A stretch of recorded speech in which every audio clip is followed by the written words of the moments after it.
Suite des vidéos de statistiques à deux variables, nous allons voir, vidéo numéro 3, le principe, et uniquement le principe, de la méthode des moindres carrés. Nous avons vu dans la vidéo précédente ce qu'était un nuage de points lorsqu'on étudie une série statistique à deux variables. Et lorsque ce nuage de points a une certaine forme allongée, correspondant à une des représentations que nous avions vues dans la vidéo en question, eh bien, on peut faire un ajustement par une droite, et c'est ce que nous allons appeler un ajustement affine. Affine, vous comprenez bien pourquoi ça vient des fonctions affines, et les fonctions affines sont représentées par des droites.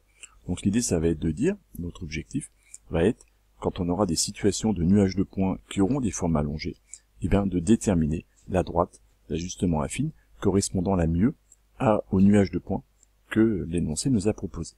Nous allons travailler avec un exemple où on me propose ici le nombre de salariés d'une PME au cours des 5 premières années de son existence. Donc on a les années qui sont rangées par rang 1, 2, 3, 4, 5, et le nombre de salariés de cette entreprise de 4, 7, 8, 12. On a appelé donc XI les années, X1 vaut 1, X2 vaut 2, X3 vaut 3, etc. C'est facile, et Y le nombre de salariés, et donc Y1 vaut 2, Y2 vaut 4, etc. Et on obtient bien donc un couple de points, et on peut faire la représentation graphique que voilà.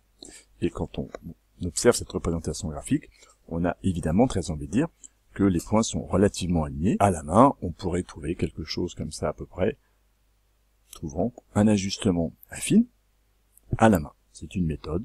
On pourrait comme ça, chacun aurait du coup sa droite, puisque deux personnes différentes n'obtiendraient pas exactement la même.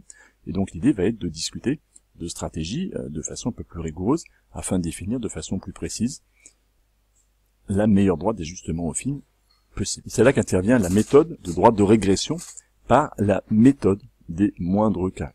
Alors, cette méthode des moindres carrés peut se développer complètement stylo à la main, par le calcul, ce qui n'est pas du tout l'objectif dans les filières technologiques, c'est l'ordinateur et la calculatrice qui vont répondre à notre question. L'objet de cette vidéo est juste de montrer, d'illustrer un peu le principe de cette méthode, mais toute la partie calculatoire sera réalisée et effectuée par la calculatrice. Nous voici donc sur un logiciel de géométrie dynamique. Nous avons placé tous les points ici, là les croix bleues, le nuage de points correspondant à ma donnée de départ. Et l'idée va être de déterminer la meilleure droite possible.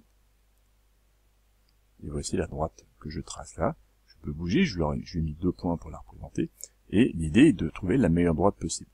Et si on comprend bien, les distances rouges qui sont là mesurent finalement la distance entre la droite que j'essaie de déterminer et les points de mon énoncé. L'idée est de trouver la droite qui rend les segments rouges les plus petits possibles afin de la rendre la plus proche de l'ensemble de tous ces points. En se rapprochant ainsi, on va minimiser les distances rouges jusqu'à les rendre de plus en plus petites, sans jamais qu'elles soient nulles, puisqu'on voit bien qu'à un moment donné, ce que je gagne d'un côté, je le perds de l'autre. Et la méthode des moindres carrés va consister à dire, eh bien, on va mesurer cette distance rouge-là, plus celle-là, plus celle-là, plus celle-là. Le problème, c'est que si on les mesure, on voit qu'il y en a qui vont être du côté négatif, parce que là, je suis en dessous, je suis en dessous, je suis en dessous, et celle-ci, elle est positive, elle devait être au-dessus. Et du coup, elle pourrait se compenser. Parce que si là, je suis à un cran au-dessus, et là, je suis un cran en dessous, eh bien, 1 moins 1, ça va faire 0. Et donc, du coup, pour éviter de lever cette difficulté, ce qu'on appelle le principe donc de la méthode des droites de régression avec la méthode des moindres carrés, ça va être de tout élever au carré. Donc, on va calculer cette distance-là. L1, on va le mettre au carré. L2, on va la mettre au carré. L3, ici, elle vaut 0.